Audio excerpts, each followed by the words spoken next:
Let's continue with step 4. The first one is a sign-off is required to start the work. So that's already taken care of. So we can say, well, we have this constraint, but that's already managed by our schedule, by our project here. So if we don't have the sign-off here, then we will not continue.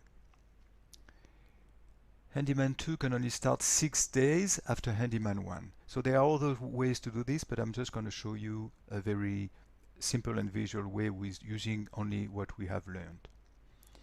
So Handyman 2 is here. So let's just highlight the Handyman 2 so it's a bit clearer. So what we do is we create a new task. Is Handyman not available.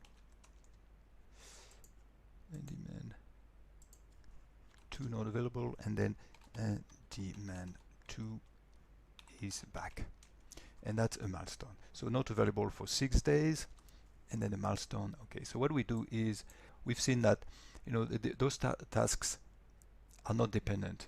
So it's already under the build.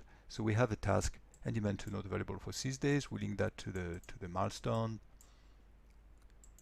Handyman 2 is back, and then we link the Handyman 2 task. There you go. So the way to, I just highlight all that so it's a little bit more visible. Those dates are a bit different color because it's something that has just been impacted with what I have been doing. So that's why it's going to go away. So the way it shows here is Handyman 2 is away. There's a link to a milestone here, and then Handyman 2 can start the work. So that's just to show you a very simple constraint that we could have in a project. And that finishes step 4. And next we'll update the project in this assignment.